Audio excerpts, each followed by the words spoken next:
revered and feared in their own time. They were ancient warriors who invented the boot camp, the frontal assault, state-sponsored education, and a lifestyle and aesthetic that, to this day, bears their name. They are the Spartans, and this is their story.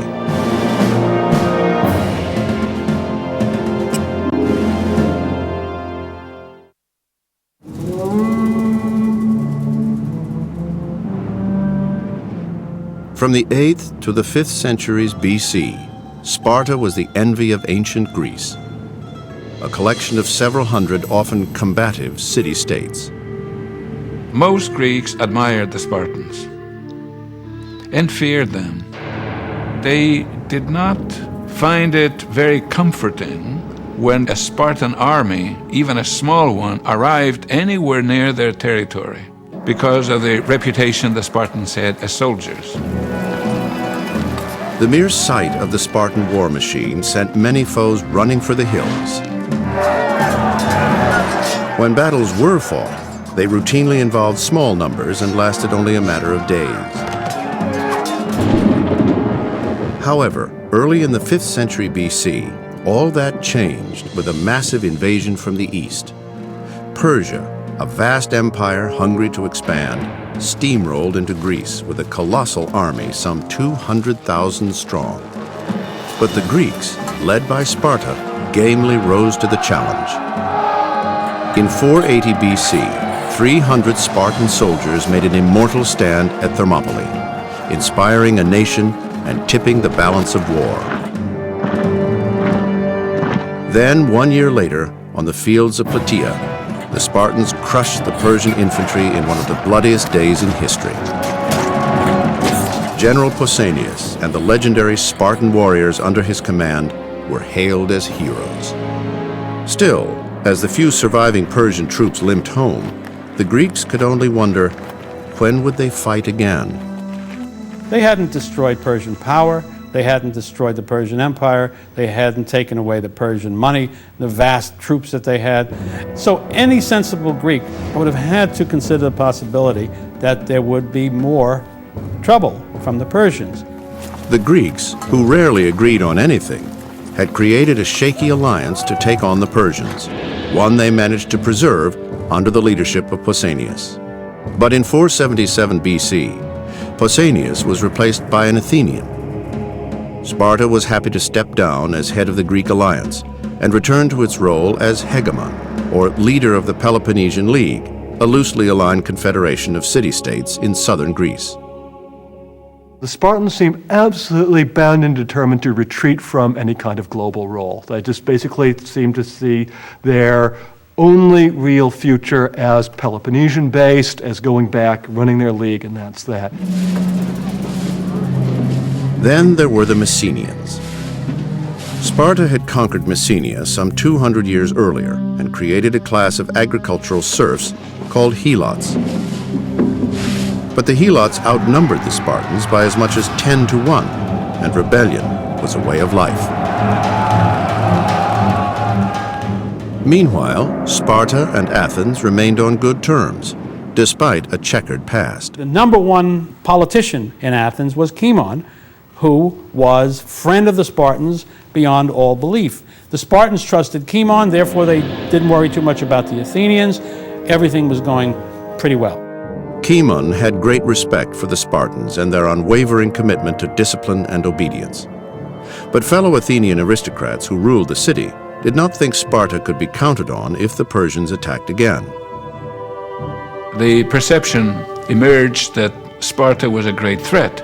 Likewise, the Spartans from early on felt that Athens now threatened them, threatened their dependencies and their allies abroad.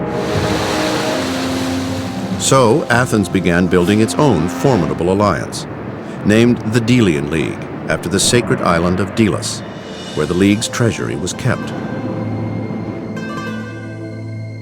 Members included city-states to the north, most of the Aegean islands, and the city-states on the western coast of Asia Minor, formerly under Persian control. Athens demanded loyalty from its allies and payment of a heavy tribute to supply and maintain the Navy. The League had to compel some states who didn't want to join on the grounds that you couldn't be a free rider. We were bringing you freedom from Persia. We were preserving freedom of the seas and what could allow you to get rich. You have to contribute. The Athenian navy's relentless patrol of Greek waters succeeded in eliminating the Persian threat. Almost immediately, several members of the Delian League wanted out. The Athenians and the other allies reacted the way Lincoln and the North did when the South felt that would be a good idea and said, no, you don't, and they used force to suppress those rebellions. So gradually, the Athenian navy got stronger, the allies got weaker, and this was turning into an Athenian empire. In fact, by 465 BC, the Athenians rivaled the Spartans in muscle and influence. With its commanding naval presence, Athens ruled the seas, while Sparta's celebrated army was unbeatable on land. Two power blocks with two very different ideologies. Sparta demanded that the city-states in the Peloponnesian League establish oligarchies ruled by a privileged few. Delian League members were expected to embrace democracy. The two Greek giants were on a collision course for war when the unexpected happened. There is an earthquake that erupts in Spartan territory, kills a large number of Spartans. The Helots of Messenia take advantage of this natural disaster to rise up in rebellion. More than 1,000 Spartan men died in the earthquake, leaving only 9,000 hoplites to quell the uprising. Desperate, they turned to their friend Cimon for help. At great personal risk, he managed to convince a reluctant Athenian assembly to commit troops to Sparta. The Athenians send down a large army, a land army, ready to help the Spartans against their Helots. The Athenians show up, and the Spartans say, gee, we've changed our minds. And the Spartans then respond in this really extraordinary way with this terrific insult of sending that army packing, of sending them back home. And why they did this is because they were terrified and scandalized by what they saw. They saw these democratic Athenians walking around in an open and free way, and these Athenians asking, hey, how come you guys have enslaved the Helots? Don't you know you're not supposed to enslave other Greeks? And this really is the moment in which it's pretty clear that the two sides are not going to be friendly. The humiliating rejection by the Spartans outraged the Athenian assembly, further reducing the influence of old-line aristocrats. Cimon was made the scapegoat and ostracized from Athens for 10 years as punishment. Back in Sparta, the Messenian revolt raged on for another 2 years. Finally, in 462 BC, the Helots were contained. But more trouble was brewing to the north, where Athens continued its rapid expansionism by concluding alliances with Thessaly and Argos. That must have terrified the Spartans. Their ancient Argive rivals are now Democrats. So the Spartans were worried in two ways about democracy. One was what it might do to their own society if that notion crept in, and two, how it might hurt their foreign relations because democracies were likely to join with democracies.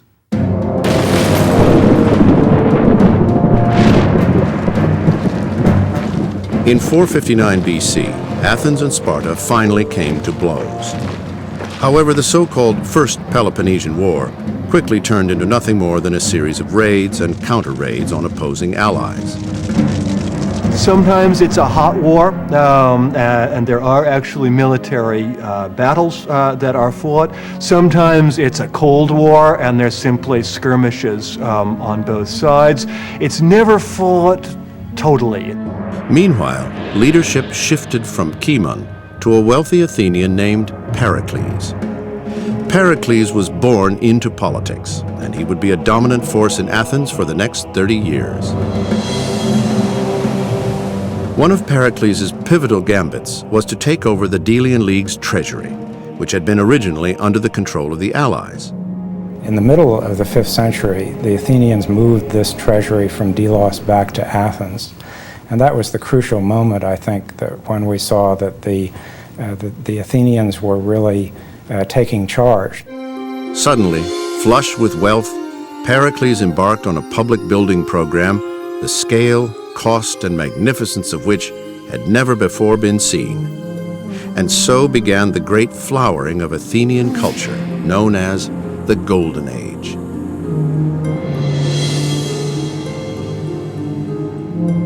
In a sweeping, spare-no-expense building program, Pericles first had the long walls from the city to the port of Piraeus completed, a move designed to withstand any future siege. Athens soon became an island of invincible fortification, importing food and supplies from Crimea and Egypt, her powerful navy poised to repel any Spartan attempt to threaten supply lines. It's a commercial centre as well as a naval, military centre. So the Athenians had, so long as they controlled Piraeus and the access to it, they were pretty much secure from their grain supply being interrupted. Pericles also ordered work to begin on the temple complex atop the Acropolis, destroyed 30 years earlier by the marauding Persian army. Much of the optimism of Athenian culture in the 5th century comes from the victory over the Persians, which is the classical period of Greek culture, the period of heroic sculpture, of the tragedies of Aeschylus and Sophocles and Euripides, of the comedies of Aristophanes, of the histories of Herodotus and Thucydides. The brilliant philosophers Socrates and Plato were also products of the time. But perhaps the most spectacular achievement of all was the Parthenon, or House of the Virgin Goddess. Housed inside this magnificent marble structure was a giant ivory and gold sculpture of Athena, believed to be the divine champion of Athenian military power. If built today, the Parthenon would cost over $500 million, and it has endured as the masterpiece of Greek architecture. Under the astute leadership of Pericles, Athens became the center of intellectual and cultural life in the Aegean. A glittering city of some 60,000 citizens, it stood in stark contrast to grim Sparta, where the mounting influence of its neighbor to the northeast was cause for great alarm. I think the Spartans, when they see Athens as a rising power, the first thing they think is kill it, swat it, destroy it. We can't have rising powers. We can't have competitors. And so, by the middle of the 5th century BC, Athens and Sparta, the two most powerful city-states in Greece, were on the verge of full-scale war. By 450 BC, the balance of power had shifted from Sparta to Athens, where the Golden Age blossomed in all its splendor.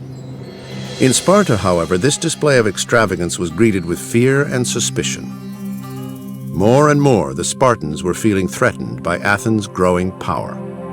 The Spartans are always very arrogant people, and for the Spartans, it's really important to be able to thrust their chest out and say, I'm number one, I'm top dog, and nobody else is top dog. To hammer home that point, the Spartan army invaded Attica in 446 BC, and shortly after, the Athenians offered a truce. The 30 years' peace was agreed upon by both sides the next year, and with it, the First Peloponnesian War ended. Sparta was content to turn inward, much as the United States did following World War I. However, over the next 10 years, the Athenians continued to interfere with the members of the Peloponnesian League, practically baiting Sparta out of its isolationism. Athens went all over the place, up in Macedonia and Thrace and in the Aegean islands, and crushed smaller cities and settlements that were friendly to Sparta. This was naturally perceived by the Spartans as the first but unmistakable steps of marching against Sparta itself. The Corinthians, really one of Sparta's most important allies, are absolutely convinced that Athens intends to break the Peloponnesian League to become the imperial hegemon of the entire Aegean. But the Spartans constantly pull back. They're not eager to take on these Athenians. It's not going to be an easy war. They're clear on that. The Athenians have a navy that they can't imagine confronting. Sparta simply doesn't have an effective navy to respond with. Building and manning a formidable navy took vast amounts of capital, and the Spartans had long rejected any form of money, believing it led to inequality at home and needless temptations from the outside. They don't even have coinage of their own. So a fleet of 200 ships has 40,000 men apart from Marines, that is to say from hoplites who serve with the fleet. That's a lot of human beings to be fed.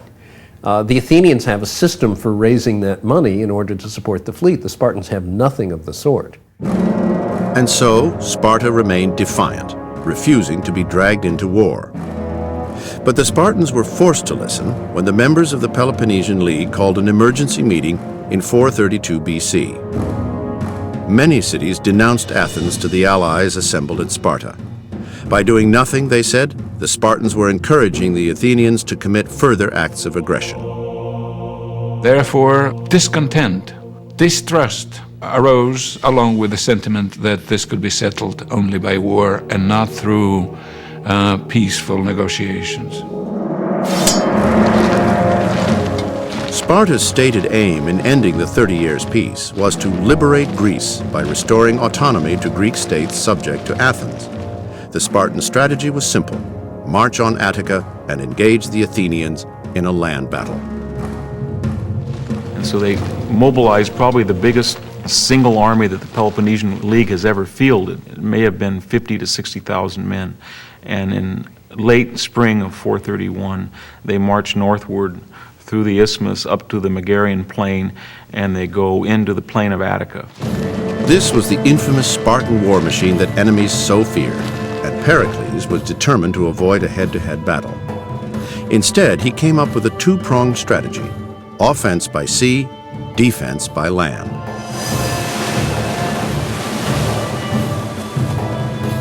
At sea, the Athenian navy set sail with 100 warships called triremes. Their mission? To conduct covert raids on the Peloponnesus. On land, Pericles' plan was more controversial. In fact, it was a totally unconventional approach to war. Pericles' strategy was this. It was to avoid, at all costs, the standard way of fighting a war. A battle between hoplites of one side against hoplites of the other. Pericles decides to evacuate the 200,000 acres of Attica and send its population of farmers with their families, perhaps over 100,000 altogether, inside the walls of Athens, and to ride out these invasions on the premise that Athens can be supplied by sea. We've got a secure port. We've got massive walls around our city. We can import all the food we want. We can keep control of our empire. They could do that because they could collect money from their imperial empire. They could maintain a fleet. They could rule the seas. It was all perfect. Spartan has no tradition of siegecraft, so they're not going to be able to breach the walls of Athens. But they have this tradition of Greek warfare that you march into an enemy's sacred land. It's an affront to their masculinity, it's an affront to their sovereignty, it's an affront to their national pride, and you hack away a few olive trees, you burn a few acres of grain, and the enraged farmers in their frenzy come out to meet you on a plain, and then you wipe them out, and the issue is settled. But the Athenians refused to budge. Instead, they remained barricaded inside the city, further protected by separate walls, including the long walls that extended nearly 5 miles to the harbor at Piraeus. The Spartans are pretty much bamboozled by this. This isn't good. And this basically leaves the Spartans with no response. The Spartan system was based on when we move into your territory, you move out, and we chop you to ribbons. Frustrated, the Spartans continued to pillage the fields of Attica, an area the size of Rhode Island. But Sparta was ill-equipped to resupply such a massive army. So, waiting for the Athenians to come out and fight, was simply not an option. 1 month after their arrival, the despondent troops packed up and headed for home. The first year, Pericles seems a genius, but he didn't count on the idea that a city that was designed to house perhaps 75 to 125,000 inhabitants was ill-equipped in the summer months to house 250 or 300,000 inhabitants. It doesn't have the sewage facilities, it doesn't have the water facilities, it doesn't have the housing. Pericles' biggest miscalculation, however, had nothing to do with sanitation or overcrowding. Where he went wrong was in underestimating the effect on morale of being in effect cowardly. Going behind your walls, seeing the Spartans come and doing nothing. That went against the grain of the Greek code of hoplite morality. When the Spartans marched on Attica the following summer, Pericles' strategy was clearly under fire. Yet no one could possibly have foreseen what would happen next. Athens was hit by a terrible plague, which wiped out something like a third of the population in Athens. Think about what that would mean. Translate that into American terms. I mean, you're talking about what, 90 million people? The deadly disease, probably brought aboard a grain ship from Egypt, turned the streets of Athens into corridors of horror. The city was littered with dying men. Young and old, rich and poor fell victim. The plague played no favorites. The effect of the plague was to cast Athens, and consequently its army and navy, into a state of disarray. And suddenly, the Athenian game plan doesn't look great.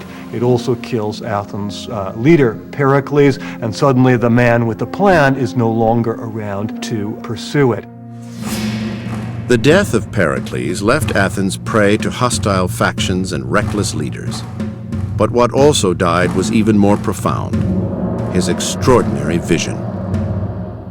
And that caused extreme problems for the Athenians because there was no obvious succession to him. He hadn't planned one, and it was a democratic city. There was no government. And the individuals who each thought they ought to be the successor had rather different views, and they lacked the authority of Pericles. So Athens was in a difficult position. In addition to the devastating losses, the plague also inflicted enormous psychological damage on the Athenians. Their faith in the gods was rattled, their self-confidence severely shaken. And in the aftermath of this, they sue for peace. The Spartans think they're going to win, and they turn down the peace offer, and the war goes on. The Athenians all of a sudden have become wimps, is the way it would have looked to the Spartans. They won't come out and fight us. They've never done that before. And therefore, it's terrible for us to make peace, I think the Spartans must have said, with people who don't even have the guts to come out and fight. It broke their back for the moment, but the Athenians are kind of like the Americans. They're tremendously resilient people. And so, Athens assembled 250 triremes, making it the largest naval deployment of the war. Following a revolt on the island of Lesbos, they made use of this force and blocked the harbors of Mytilene. The next year, 427 BC, Athenian general Nicias led Athens to victory at Minoa. The Spartans countered with a decisive win at Plataea. And so went the Peloponnesian War, from city to port to island, all over the Aegean. Strike and counterstrike, revolt and forced submission. And so both Athens and Sparta, in the first few years of the war, are really in pretty desperate straits. Neither of them really has a way to win this thing. Despite their resolve, the Athenians especially felt the chilling effects of war. Their population was devastated, their land ravaged, and their treasury nearly exhausted. Still, as the campaign season of 425 approached, Athens valiantly prepared for battle.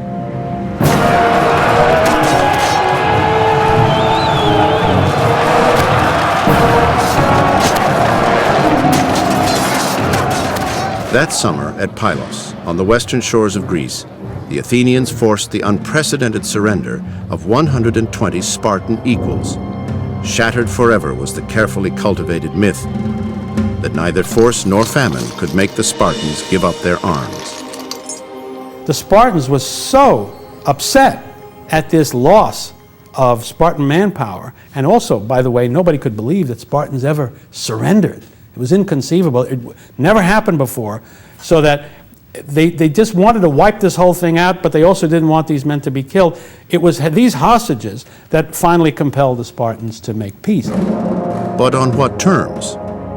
After 6 grueling years of fighting, no useful result could be claimed by either side. Sparta was unable to liberate Greece from the grip of the Athenian Empire, while Athens had failed in its quest for absolute security, the very reason Pericles risked war in the first place. The expenditure of lives, suffering, and money, it seemed, was all in vain. Eventually, an uneasy peace would be brokered, then shattered, thanks to one of history's most colorful and unpredictable characters. The humiliating surrender of the Spartans at Pylos in 425 BC completely altered the course of the Peloponnesian War. Sparta, with 120 hoplites imprisoned in Athens, had no choice but to seek peace, under terms extremely favorable to Athens. For the Athenians, this was one victory to be savored. Spartans would never have come to this, no matter what happened to them, if something like that hadn't taken place. All Greece resounded from the shock. Spartan soldiers had laid down their weapons and surrendered. Sparta and Athens once again came to the table, but this time the political climate favored peace. Both sides had very powerful reasons for wanting to make peace. The Athenians had lost Amphipolis in the north, a major city, and with access to timber, trade routes, and generally that whole part of the empire was therefore slightly destabilized. The Spartans had lost a significant number of individuals, captured in 425, held prisoner as hostage in Athens. However, peace was elusive, and hostilities began to breed again. As the two sides drifted back towards war, Sparta threatened to fortify a post in Attica. With 120 Spartan soldiers still in captivity, it was risky. But the dangerous bluff worked, and Athens agreed to terms. The articles of the treaty, called the Peace of Nicias, were meant to be binding for 50 years. The fighting stopped, and the disgraced Spartan prisoners were finally set free. Theoretically, both sides laid down their arms, but it was kind of like a peace between Russia and the United States. It was a Cold War. Immediately there were problems. Several of Sparta's allies refused to accept the peace treaty, including Boeotia, Megara, and Corinth. Peace of Nicias had to be consolidated by a separate agreement between Athens and Sparta, and that was in a way its undoing, because the other allies of Sparta and some of the allies of Athens thought, what are Sparta and Athens up to? What do they know that we don't? And there were particular outstanding grievances on both sides. Meanwhile, in Athens, a leader emerged, a man who loved to mock authority and rile the conservatives. A man who would prove to be one of the most flamboyant characters in history. His name, Alcibiades. Something of a tremendously ambitious guy, something like a JFK plus General Patton, sort of a forerunner of Alexander the Great, in that he came from an extremely wealthy family, had tremendous ambition, great war hero, student of Socrates, etc., etc. His father died when he was young, and he was a ward of Pericles, raised by Pericles in the great man's house. And I think that's a critical thing. You don't have to be Dr. Freud to see the influence here. For the rest of his life, he tried to be greater than Pericles, because that's the kind of personality that he had, which was mighty tough. He is loved by men, he is loved by women. He's clearly the most charming and most exciting man of his time, and he's a chameleon. Alcibiades was also unscrupulous and fabulously persuasive. He quickly forged alliances with some key Peloponnesian city-states, including Elis, Mantinea, and Argos. Predictably, this forced a confrontation with Sparta, and the uneasy peace of Nicias began to unravel.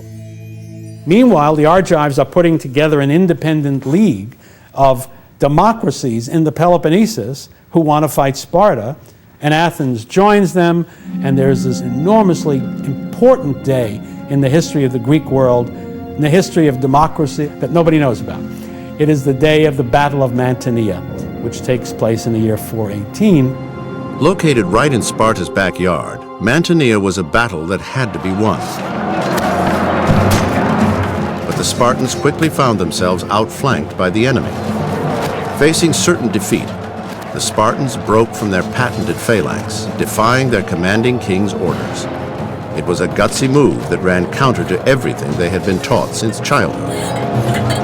Sparta was very lucky that day because the officers who were told, you move from here to there, said, hell we will. They refused and later on were punished for it. And that allowed the Spartans to take the battle. If they had lost, I do believe that would have been the end of Sparta as the state we're talking about. Argos immediately renounced its alliance with Athens and joined the Spartans. Remarkably, Alcibiades came out relatively unscathed, and over the next 2 years he cooked up a convoluted scheme. It was here at this podium where he laid out his plan to the assembly. Alcibiades' plan is lunatic. He wants to eventually empty the city of Athens, get a fleet. The final tally will be 200 ships, 40,000 men will sail 800 miles away and ostensibly attack a democracy that's bigger than themselves and is an ally of Sparta. The target was Syracuse, located on the island of Sicily, an area of rich arable farmland and vast mineral resources. Nicias was adamantly opposed to the plan, but he was no match for the charming Alcibiades. I compared Alcibiades with Bill Clinton, and I compared Nicias with Bob Dole. That is to say, a man too cautious and too conservative, a Spartan at Athens, whereas Alcibiades was the most Athenian of the Athenians, the most bold of the bold. And he took enormous pleasure in his capacity to outwit people. Nicias argued that it was imprudent to attack Sicily with so many troubles at home. But when the votes favored Alcibiades, Nicias was forced into a risky gamble. He says, look, Sicily's big and strong. We need a fantastic force if we're going to do it. And so his hope is that the Athenians will be scared off at the high cost of this and they'll stop. Well, instead, some wise guy, politician, pops up and says, yeah, like what? Nicias quickly realized his ploy had backfired, but it was too late. Athens, fueled by the fiery rhetoric of Alcibiades, was consumed by a lust for war. And they finally pass everything that he asked for. And they turn it into a monstrous expedition, which the negative bottom line is, if you lose that, you're probably finished. Alcibiades, however, saw it as a call to brilliance. He was thinking honor and glory, not defeat. But in a city rife with envy, his every move was suspect. Just before the grand fleet is supposed to go off, a really nasty business happens. Various statues of the god Hermes are defaced all of a sudden all over the city all at once. So the bottom line was a kind of a McCarthyism, a siege of McCarthyism happened in Athens, where people were arrested by the hundreds. Innocent people were turning stool pigeon, turning in their friends. They did it, he did it. Enemies of Alcibiades spread rumors that he was to blame. So Alcibiades faced the serious charge of sacrilege. Outraged, he demanded a trial without delay while his popularity was at a peak. However, his accusers conspired to postpone the arraignment. They would try Alcibiades in absentia, after the Armada set sail for Sicily. It would prove to be a decision with catastrophic consequences. In 415 BC, the Athenians prepared to launch an awesome armada of warships for the 800-mile voyage from Athens to Sicily. Under the dual command of Alcibiades and Nicias, the most costly force ever assembled was eager to conquer a land of abundant riches and eager to bring Sparta to its knees. But Alcibiades was operating under a veil of suspicion. accused of committing unspeakable acts against the god Hermes. And so off sails a great fleet. But shortly thereafter, the Commission of Inquiry into Alcibiades and his nefarious activities turns up a guilty verdict, and an envoy is sent to recall Alcibiades to come back to Athens to face punishment. The result of that recall is that Alcibiades has no intention of going back and placing his life in the hands of the Athenian assembly, which he knows is equal to a death sentence. A victim of his own glory, Alcibiades chose to escape rather than face the judgment that awaited him. But only a man with the swagger of Alcibiades would dare try his next move. He goes to Sparta. And now we have Alcibiades in Sparta. They accept him, of course, because he's a renegade Athenian who knows a lot and could be helpful to them. And that was when everything kind of really got crazy, because Alcibiades, who had been in Athens, the supreme Athenian, dressing well, wearing his hair long, having wild symposiums, parties, things like this, now in Sparta immediately became more Spartan than the Spartans. He wore the simple plain cloak, he exercised, he trained at the gym, and everyone fell in love with him. Alcibiades brought a sense of vision and audacity to the reserved Spartans. Meanwhile, at Syracuse, Nicias was in charge of an expedition he never wanted to launch in the first place. And poor Nicias, besides not wanting to fight in Sicily and being a very conservative, cautious leader, superstitious, is also suffering from kidney stones. So he's in poor health. Despite lackluster leadership, the vast Athenian navy simply overpowered the Sicilians.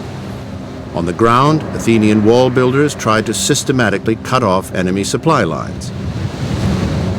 Syracuse, once a pleasing mix of temples and promenades, was soon in ruins, her troops a study in disorder and insubordination. With the city about to fall, Syracusan envoys were dispatched to Sparta to persuade them to help. Alcibiades convinced the reluctant Spartans they had to act at once.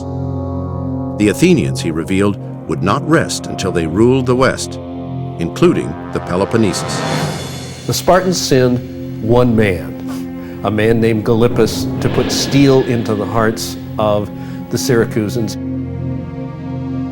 Unlike most Spartan generals, known for their cautious and conservative demeanor, Gylippus served with uncommon bravado. Gylippus set sail with only 4 ships and a small contingent of Marines, but they were a welcome sight to the outmanned Sicilians. And so the Syracusans both get a genuine military expert, someone who really knows how to get things done, and they also get somebody that they really trust. Immediately after Gylippus arrived in Syracuse, a counterwall was constructed to intersect the Athenian lines. Then, over the next 12 months, Gylippus refashioned the army and navy to reflect Spartan discipline and order. And he just whipped the Sicilians into shape, just turned them into crack troops, little by little by little, instituted certain things. He instituted the common messes, and Sicilians and Spartans were Dorians. They were ethnically related, so they had certain common societal structures, and he exploited these things, and he turned them over a period of a year into crack troops, and they defeated the Athenians in an incredible battle in the great harbor of Syracuse, where the Syracusans had a wall of ships across the mouth of the harbor. At day's end, most of the Athenian fleet was destroyed by the Spartan-led Sicilians. Casualties were massive, the sea becoming a carpet of dead and dying bodies. Faced with certain death, the surviving Athenians fled, but soon became bogged down in swampy terrain, where they were slaughtered almost to the man. And the whole debacle will end in the Asinarius River, where the Athenians are drinking mud and blood and fighting each other to have it. They're just cut to shreds by the Syracusan cavalry and the Syracusan land forces, infantry forces. It is a catastrophe the likes of which the Athenians had never suffered, never even imagined suffering. In the wake of the humiliating defeat, Nicias surrendered. He was eventually executed. The 2-year siege of Sicily had indeed been a disaster. This was different. It was not like being defeated by the Spartans on Greek territory, but rather it was being defeated away from home in a way that was visible to the entire Hellenic world, both in Greece and abroad in the many influential colonies.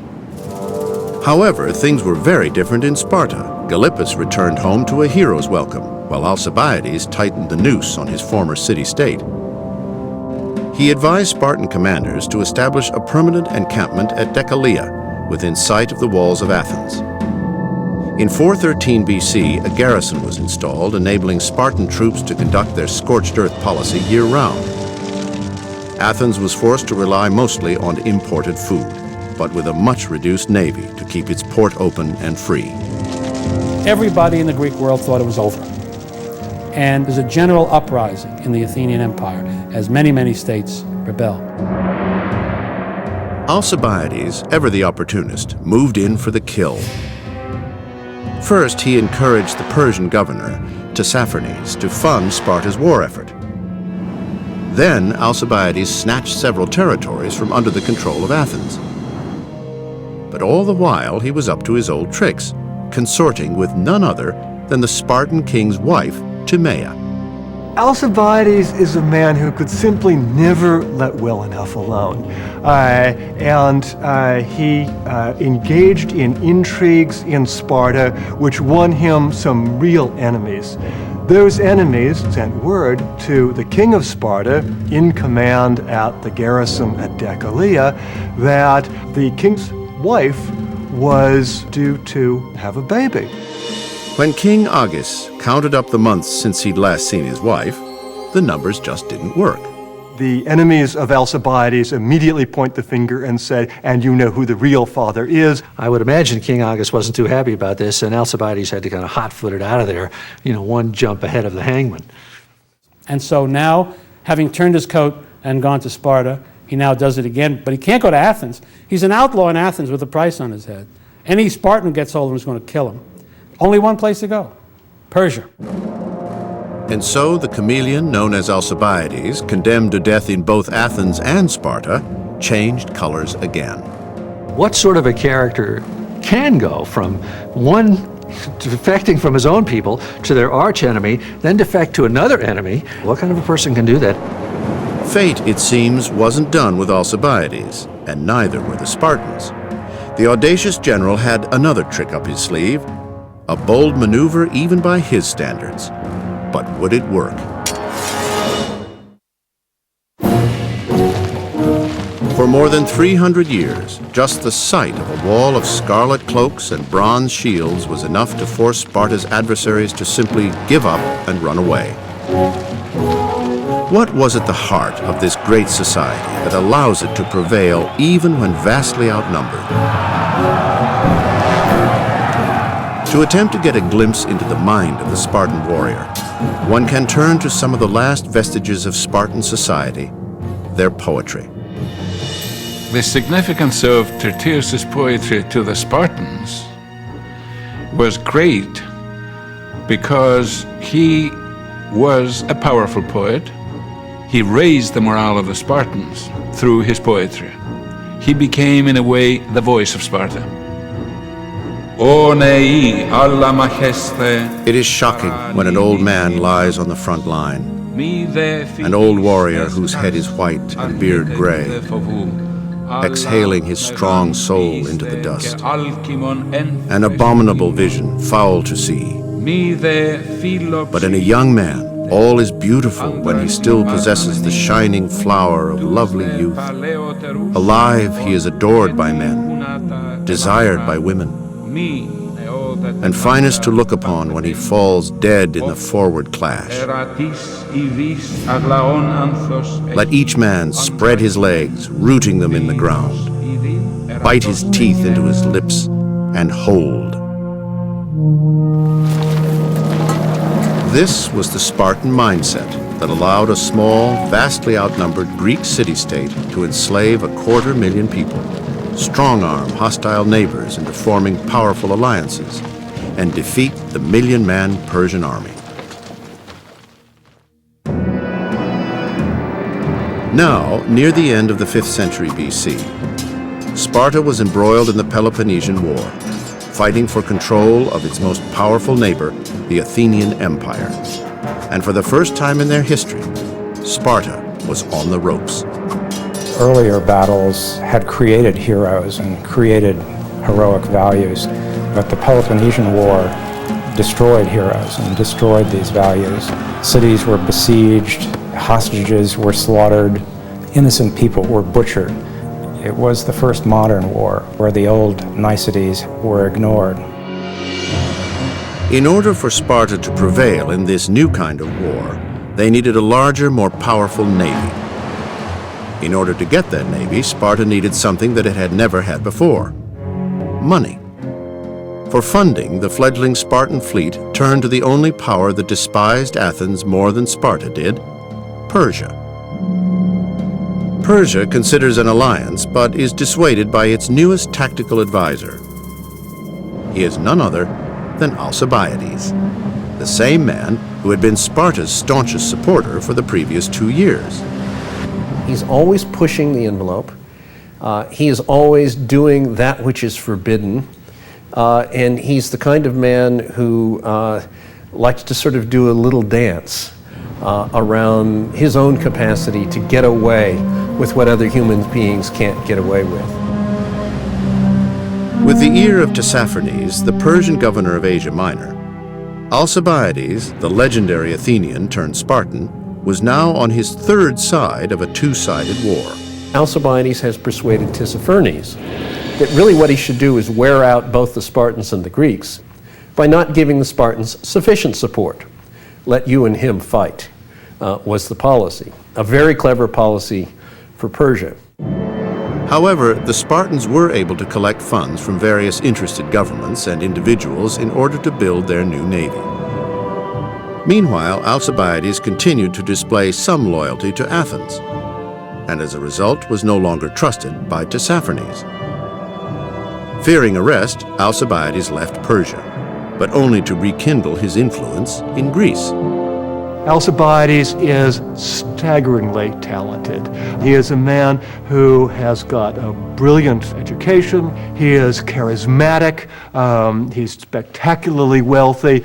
Everything he touches turns to gold, or at least for a while.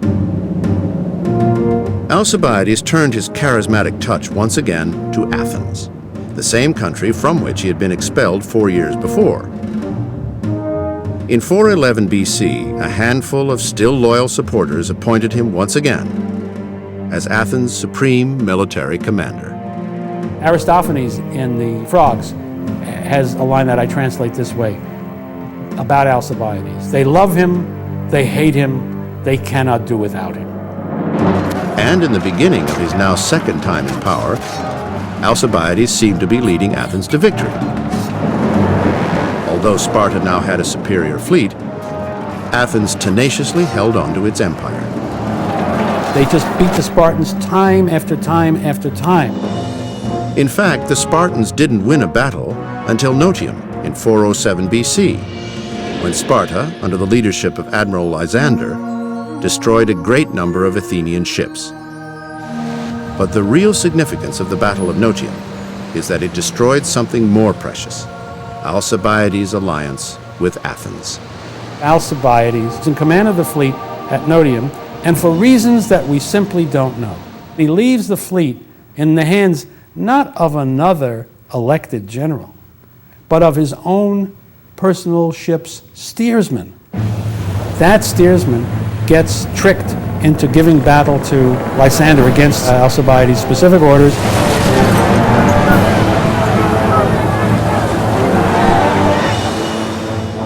The Athenians are defeated and almost finished off.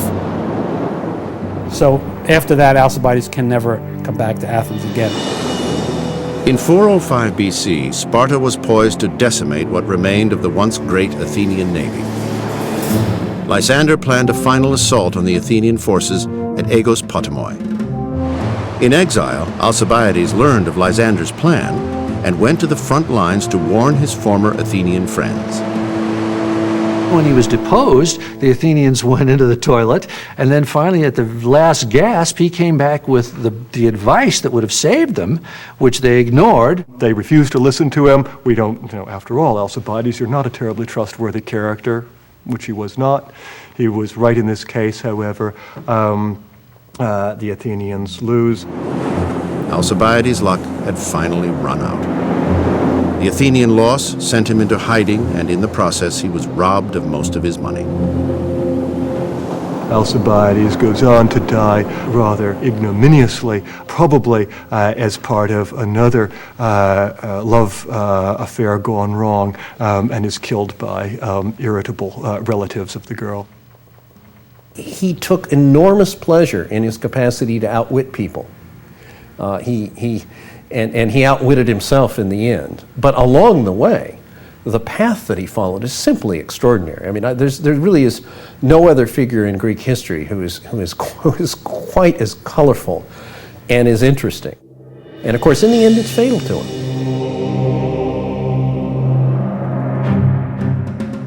After their defeat at Aegispotamoi, the people of Athens hid behind the walled city of Piraeus, and Lysander built a navy blockade across the entrance to the city's harbor. The Athenians have lost their last fleet. They have lost their capacity to resupply the city. It's really only a matter of how many months can they hold out before they starve. Athens fell in March 404 BC. Lysander entered the city and took control of its government and its people. The 27-year Peloponnesian War was over. People in Athens were petrified that the same thing that they had done to other cities during the course of the war, killing all the men, enslaving all the women and children, was about to be done to them. There certainly was pressure from Thebes and Corinth, Sparta's most powerful allies, to burn Athens to the ground and enslave its population. But Sparta ultimately chose a different fate for Athens.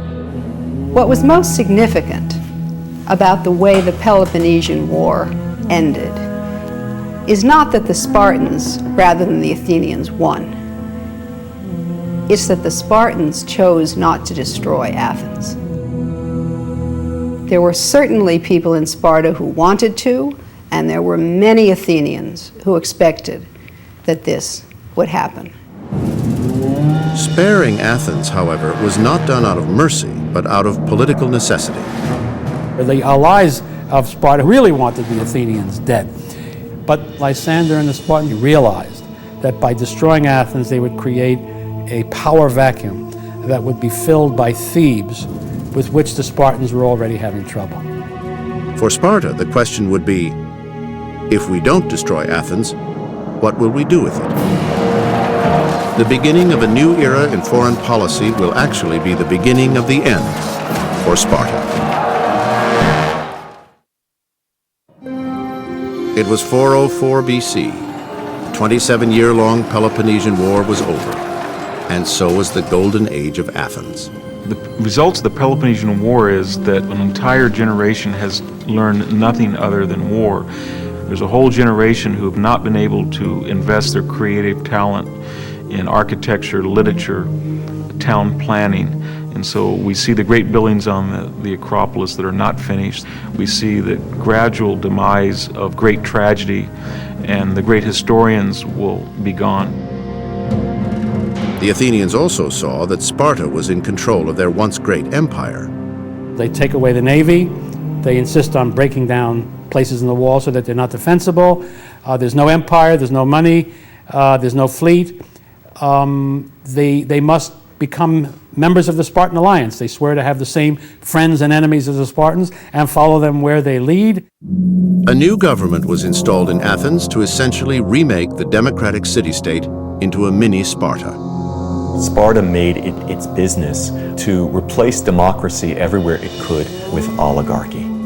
The Spartans thought that democratic regimes were too warlike, inspired too much popular enthusiasm, too disorderly, and too exposed to foreign ideas.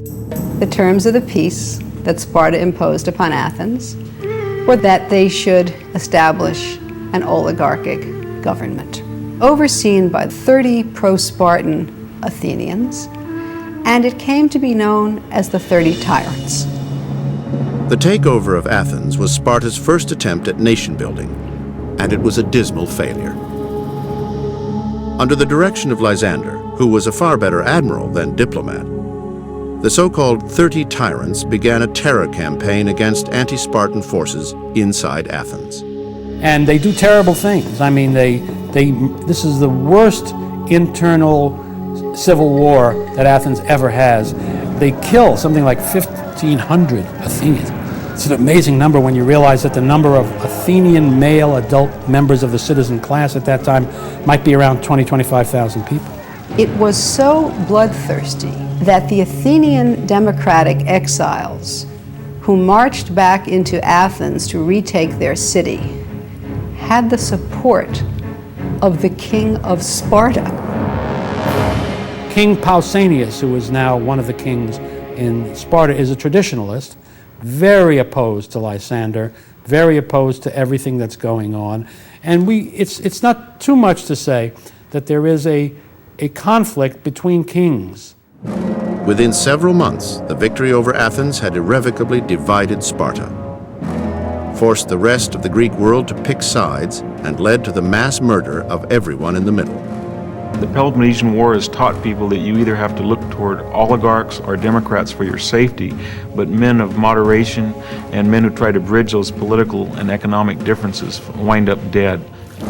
It was, in every sense of the word, a Pyrrhic victory, a war in which no one wins. Athens lost the war, and it lost its empire. Never would they be as powerful again as they had been before the Peloponnesian War. The funny thing, though, is that although Sparta won the war, it too was devastated. It's very ironic that at the very moment of their victory, the Spartans are really laying the groundwork for their own collapse. After the installation of an oligarchy in Athens, Lysander supported the takeover of as many other city-states as possible in the former Athenian Empire. Sparta quickly sets up 10 oligarchs in each of the Athenian allied states. Instead of being liberated, the people were indoctrinated into a system that had them wondering if they had been too hasty in rejecting Athenian rule. You want to trade the Acropolis and Athenian democracy for Spartan barley bread and the agoge. No one wants to do that. You want to trade an Athenian drachma for a piece of Spartan lead. Nobody wants to do that. And unlike the Athenians, they weren't great orators. They weren't able to project an ideal that the other Greeks could rally around. The new Spartan leadership needed charisma to win over their new conquests, a quality sorely lacking in Spartan culture. The fundamental weakness of that culture is the Spartans lack imagination. That's not prized at Sparta. They lack boldness, and they are not charming. They treat the other Greeks like dogs. And they do so because they think of themselves as being a breed apart, of being something absolutely superior to others. There's a whole series of Spartan generals and leaders who go overseas and are brutal to the very people they're in charge of winning over. And what the Greek world has done is substitute an enlightened imperial master for sort of a brutal thuggery of inept Spartan commanders. The type of discipline that they could impose on their own troops, that was one thing. But when they started imposing it on other people, they would make sailors would have to stand with iron anchors on their shoulders all day. That kind of thing didn't go over too big. People, they weren't too popular. And here I think we have to go back to thinking about the training of a young Spartan. After all, who outside of your unit really matters? The world is a place to be exploited for the good of people who matter, and that's exactly the way they treat the Aegean. They act simply rapaciously in a way that pretty quickly has them involved fighting some of their own allies. A brutal, imperialistic Sparta hell-bent on taking over the Greek world was not the reason why Sparta's allies fought for 27 years in the Peloponnesian War. Sparta is ready to step in as the next great imperial power. This is shocking to Sparta's allies. The allies of Sparta had supposed that Sparta was going to be a liberator, was going to create a free Aegean, free of the imperial state, Athens. The Spartans don't see it that way. They see basically the opportunity to take just what they want. The first city-state to successfully rebel against Spartan hegemony was the first that fell, Athens. In 403 BC, the Athenians returned to Piraeus and led a successful revolt against the 30 tyrants of Lysander. Aristotle wrote that there is little point in creating a culture based solely on martial valor, because there is this thing, peace, with which one has periodically to deal. The Spartans didn't understand this. They could be counted on, once they had won the war, to lose the peace. A year didn't go by in the 4th century when the Spartans didn't manage to alienate someone who had once been their ally. They had an uncanny gift for this. Sparta's fatal mistake in the years following the Peloponnesian War was underestimating the importance of keeping their allies happy. No city-state in Greece, no matter how great its military prowess, could run the Greek world without the help of other allied states. They also had to worry about managing the 800-pound gorilla in their corner, Persia. Sparta had to figure out some way to keep these states as its friends. Instead, what Sparta does is alienate every last one of them. And that is a recipe for disaster. In short order, Sparta managed to ignite the hatred of its two largest, and up until this point, loyal allies, Thebes and Corinth. There is a breach very quickly between them and some of their allies who are too powerful just to ignore them. Within a decade of their great victory, Sparta is again at war, and this time the invincible Spartan war machine will be broken beyond repair.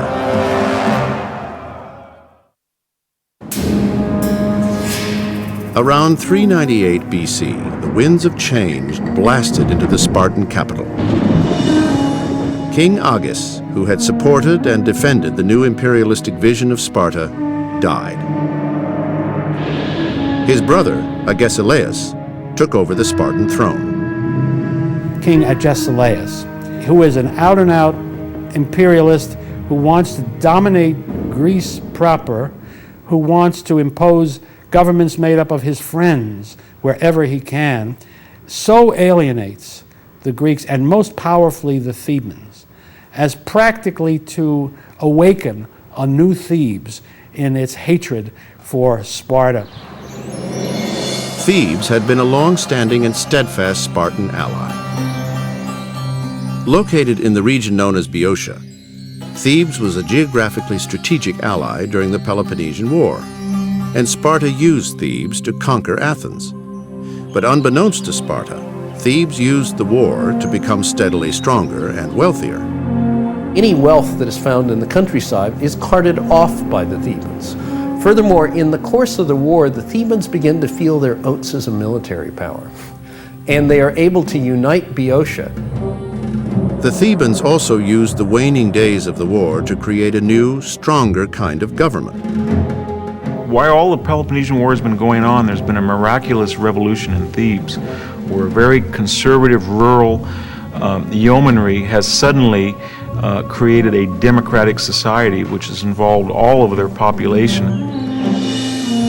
The thought of a democratic Thebes so close to Athens was a terrifying prospect for the Spartans. When they caught wind of what was brewing among their allies' citizenry, Sparta did what was apparently their one and only form of foreign policy. The Spartans, rather than mollifying the Thebans and sharing power with the Thebans, go for the jugular and attempt to turn Thebes into a Spartan client, to squelch Theban democracy and to destroy Theban independence. Sparta has these very brutal attacks on Thebes and tries to overthrow the government. There creates a backlash, and that backlash doesn't stop with anti-Spartanism. It creates a democratic groundswell, and there is created a national Theban army of 10,000 hoplites who are in physical ability, training, and strategic thinking every bit as effective as a Spartan army, and they're angry at Sparta. The Theban army was under the command of Epaminondas, a man who was greater than anyone before him, and who would have the single greatest impact on the future of Sparta. He was a great general who contrived tactics that had never been used before. In the beginning, King Agesilaus of Sparta was undaunted, and he was able to keep an oligarchy in place. But with every battle that Agesilaus won, Sparta was losing something very important. In the long run, what he ends is stripping Spartan resources, losing a substantial number of Spartan men in battle, and helping to train the Thebans in the new order of battle that would emerge in this new age. He shows some real talent. He is militarily extremely astute. He shows some real political talent. But Agesilaus doesn't seem to pay attention to the really basic notion of Spartan statecraft, and that is, don't fight the same enemy too often. Don't let them learn your tricks. Epaminondas not only learned Sparta's tricks, he figured out how to fight back and win. They engaged the Thebans far too many times, and they had the misfortune of dealing this time with a rising military power that was every bit as tough, but was now adopting new and very effective military tactics. Epaminondas had another powerful weapon at his disposal: Athens. Since the ousting of the 30 tyrants in 403 BC, the Athenians had slowly but surely rebuilt their fleet, trained a new generation of citizen soldiers, and developed a stronger democracy. It's profoundly ironic that its defeat by Sparta in the Peloponnesian War was one of the best things that happened to Athens, if you look at it from the standpoint of democracy. Because after the bloody oligarchy that the Spartans had established, democracy in Athens was there to stay. Athens was an important ally of Thebes throughout the first bloody decade of the 4th century BC. Thebes also built strong alliances with Argos and Corinth to form a united front against Sparta. Now, this is the really key one, Corinth, because Corinth was the key member, the single key member of the Peloponnesian League. For it to defect and go over to the Athenian, Boeotian, Theban, and Argive axis was a really severe statement and a really severe blow. In 379 BC, an uprising successfully removed the Spartan oligarchy from Thebes. When the Thebans were able to overthrow this regime in 379, the new regime was dedicated more than anything else to get Sparta. And there were so many other states who now hated the Spartans for other reasons that they were able to get assistance in the doing of it. The list of Spartan defectors grew. If a city-state didn't hate Sparta for being imperialistic, or hegemonic, or brutal, they hated them for a new reason. There was a growing sense among Sparta's few remaining allies that Spartiates won wars because they were willing to sacrifice allied troops, but not themselves. When they had coalition warfare, they were pretty clearly going to fight on the right wing, no matter what. Now, that meant that the enemy, who also put their crack troops on their right wing, would not be facing the Spartans. And so in a series of battles, the Spartans were usually fighting the inferior troops of the enemy. And often we see this strange series of events where allies that fight among each other have more tension than the enemy across the battlefield. So if you want to get rid of some of your suspicious allies, you put them on the left wing, and the Spartans were notorious for doing that. It was profoundly ironic that the city-state that was the most insular, the most anti-imperialistic, and the most unwilling to fight unless absolutely necessary, was was now fighting all over the known world to maintain its control. It all came to a head at Leuctra, in the region of Boeotia. Partly because they have been oppressed by the Spartans, partly because they have worked with the Spartans and learned from them, and partly because they have a remarkable generation of leaders. Talk about your greatest generation. The Thebans finally pull off the inconceivable. They defeat a Spartan army in a hoplite battle.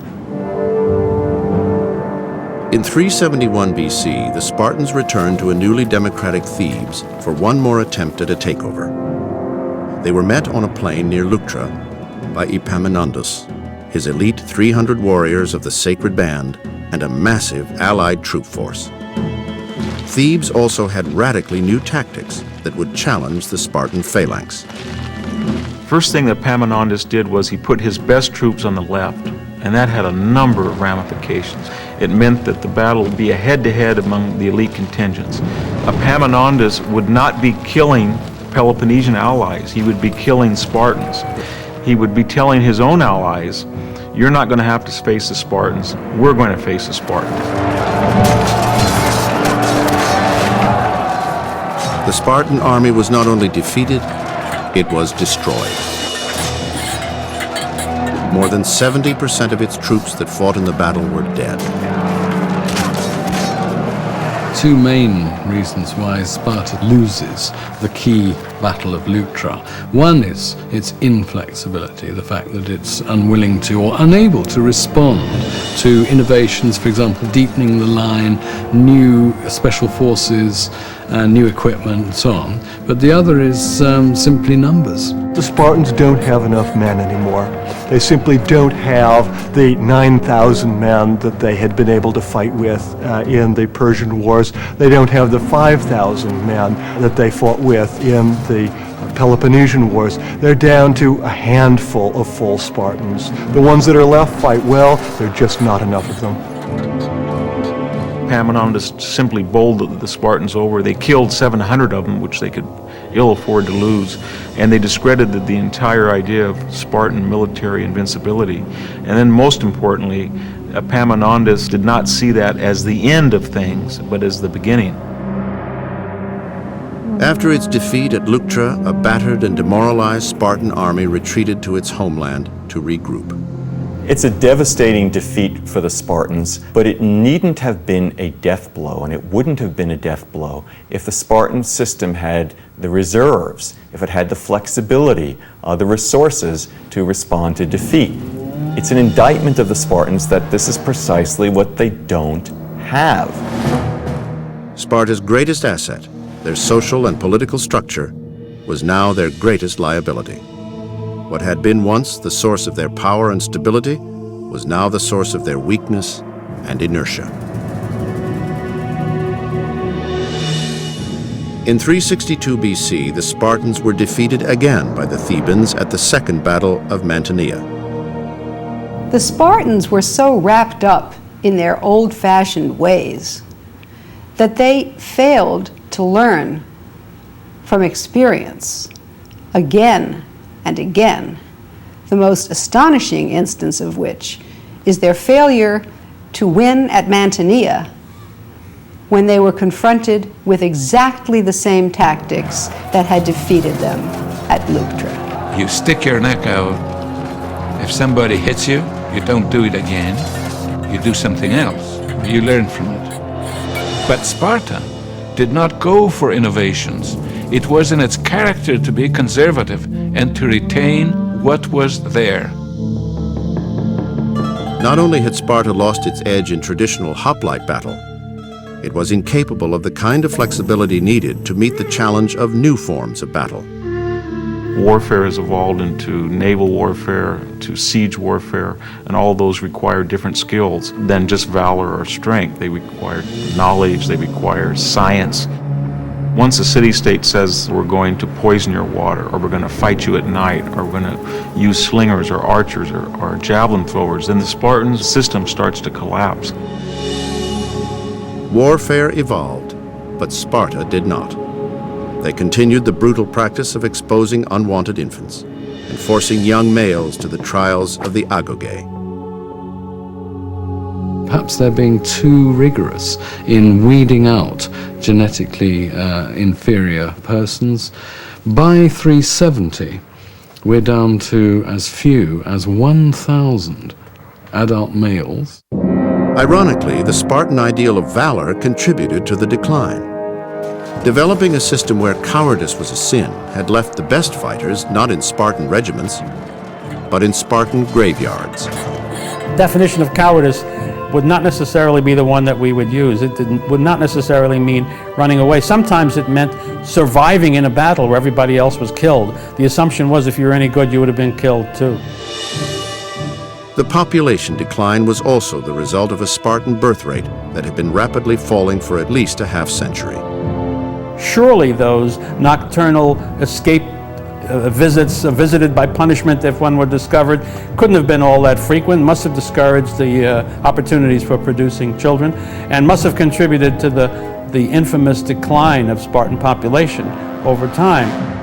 If you want to have a vibrant population and you want to have women having children at 15, 16, 17, 18, which is necessary in the ancient world, given the prevalence of childhood diseases and the low survival rate of young kids, then it's a prescription for disaster. Although there was a desperate shortfall of elite warriors, the Spartan system was conspiring to decrease their ranks even further. Downward mobility was so easy, and upward mobility was virtually impossible. You could be demoted from the ranks for having failed to provide dinner for your messmates, for trembling in battle, from any number of other social sins. And there's really no way to come back up. And so the Spartans developed a very dangerous sort of floating population of people who were Spartiates by birth, Spartiates by training, but had been deprived of Spartan citizenship. And so they were dishonored in a society in which honor was everything, and they would mean trouble. That Sparta could allow this to happen, that it wasn't willing to make the ideological shift, and quite frankly, to commit the wealth to recruiting new members of the elite, is a terrible indictment of Sparta. And it bespeaks a state that was perhaps not fully in touch with reality. And so now, for the first time in its long history, a weakened Sparta will be invaded and forced to defend itself on its own soil. Now, at its weakest point, Sparta had to face its biggest challenge. Epaminondas, the visionary Theban general, had a new vision: to redraw the map of the Peloponnese and cut off Spartan power at its source. He was interested not just in destroying Spartan physical power, but destroying the myth of Spartan superiority, because that's really what was necessary to put the nail into the coffin. He understood that Sparta could not exist in anything like its traditional form if the Helots were freed. They had depended completely on the agricultural labor of those Helots to keep the whole system going. Without Messenia, Sparta simply did not have the kind of resources to make it a first-class power. With the backing of a Thebes, Athens, Corinth, Argos alliance, Epaminondas began phase one of his plan to destroy Sparta. In early 369, he arrives in Messenia and announces that Messenians are no longer Helots, but will revert to their ancestral status as free and independent Greeks. It's a very remarkable phenomenon, rather as if in the Old South one day you have black slaves and the next day they are citizens of their own state. Epaminondas and his forces remained in Messenia nearly 4 months, while the liberated Helots, perhaps 250,000 strong, built a massive wall around the new city-state of Messene. As these Messenians, of course, were the descendants of those many generations of Helots who had made Sparta what it was at the cost of their own independence and life, they were now in the happy position of presiding over the death of the great Spartan polis. The one thing the Spartans have been trying for centuries to prevent, the return of Messenian independence, is precisely what happens. And while the Helots built the walls of Messene, Epaminondas instituted phase 2 of his battle plan. Allied forces fortified a strategically key city to the north in Arcadia. It was called Megalopolis, literally in Greek, the great city. Here was another strong, powerful city, fortified in the hands of people who had every reason to fear a resurgence of Sparta. They hem the Spartans in, and they ensure that never again can Sparta have the power that it once had. From that moment on, Sparta becomes a dinosaur. Epaminondas was now poised for invasion. He had the Spartans cornered, and he had 70,000 troops at his disposal. He was an absolutely brilliant man because through sheer moral authority, he created an army of retribution. First foreign army to be in the valley of Laconia in 600 years.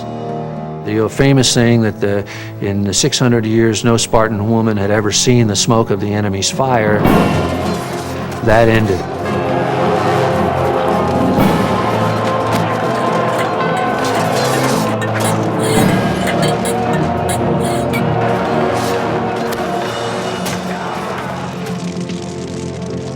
In response, Sparta did what it had never done before. It retreated and resigned itself to becoming a second-rate power in the Greek world. The tide of history was against Sparta, the demography was against Sparta, the geography was against Sparta, and then its luck ran out when it met a man like Epaminondas. After the liberation of Messenia in 370 BC, Sparta would never again rise to the level of power it had once enjoyed in the Greek world. They fell from their own success. They had lived in a sort of a hothouse, hermetically sealed environment of self-reinforcing virtue, and they were not inoculated against the corruption and the temptations that they came into with success. While other city-states now claimed the spotlight, Sparta was a shadow of its former self and became a kind of living museum. In fact, during Roman times, it was a kind of Spartan theme park, where leaders like Hadrian might have come to observe the locals and admire their now quaint ways.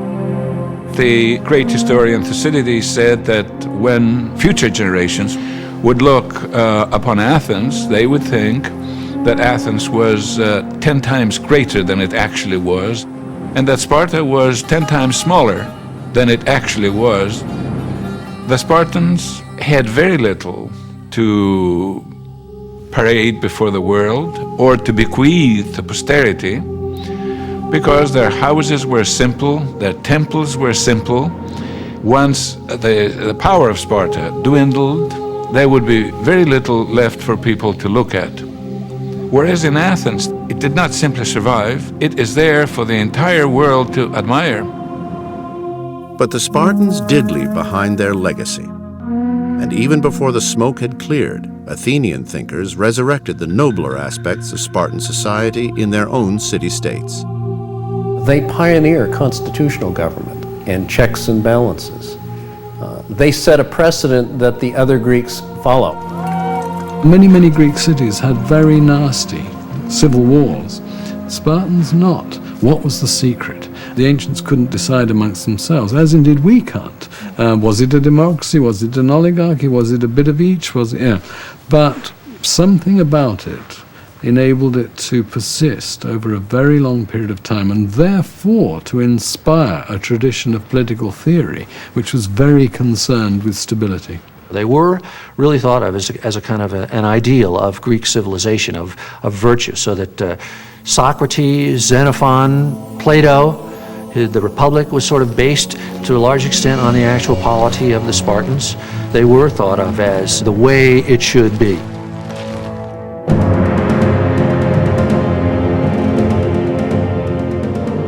And during the next 20 centuries, philosophers and politicians would return again and again to the glory that was once Sparta.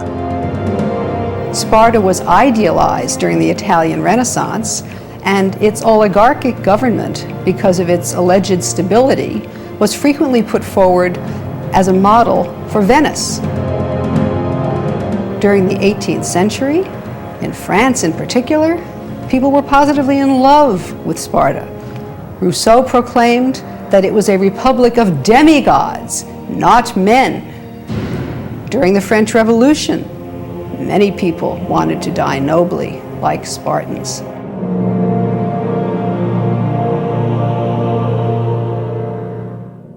During the American Revolution, Sparta was an inspiration to those seeking to create a stable, democratic country. Thomas Jefferson said that he learned more from reading the history of Thucydides than from reading the local newspapers. Now, Thucydides tells the tale of how this radical democracy, Athens, lost the Peloponnesian War, and I think that's why Jefferson and the other framers of our Constitution took really Sparta more than Athens. Our founding fathers pointed to Athenian democracy repeatedly as a horrible example of what we must not have here, which is to say true, direct democracy, unmediated by an aristocratic element that's supposed to check. And Sparta was good because everybody was public-spirited and everybody was a citizen first. When we go to Athens today and we look at the Parthenon and we think, cradle of democracy, it was the cradle of their democracy, but not ours. In the 20th century, however, Sparta was embraced not by emerging democracies, but by individual leaders attracted to the more nefarious aspects of Spartan society. Nazi Germany looked to Sparta for an ideal because the teaching of Sparta was introduced into the national curriculum. Hitler and many of his friends spoke warmly about Sparta. Hitler expressed the wish that other countries might become helots for the German warrior caste. In a way that's very similar to both Russia and Nazi Germany. The idea that if you coerce and regiment people into particular groups and you have a strong central government that controls everybody's lives, you will have a strong military for a while. But ultimately, the contradictions of Soviet society or German society or Spartan society are manifest. And so I think it's legitimate to see the origins of totalitarianism in the Spartan society. The lessons to be learned from Sparta continue to influence society even today. The Spartans were the creators and the founders of what we can call Western military discipline. And that's going to be an enormous Western advantage through Greece, through Rome, through the Middle Ages, through the Renaissance, until we see today. Western armies simply have a different idea of what constitutes discipline. You take a Western army and you pit it against an Iraqi army, an Iranian army, an indigenous tribal army, and it will usually win. And it will usually win when it's outnumbered. And so we owe that legacy of Western discipline to the Spartans. We can learn from them that honor should be an important component of human life. A person can live without honor because material means make it possible, but a person cannot die without honor, because when we die, there is somehow an account of our lives.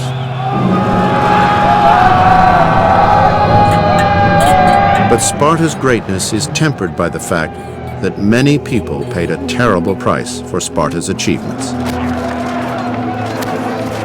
They had to subdue all sorts of human qualities which are necessary for a decent and properly functioning human being. It provided them with excuses for degrees of cruelty and selfishness and narrowness. The degree to which they accomplished superiority and honor at the cost of freedom, even their own freedom, is a caricature of what human flourishing requires. It can be said that in the end, Sparta got what it deserved. Modern societies have an advantage. They have the hindsight of history to take the best that Sparta had to offer and discard the rest.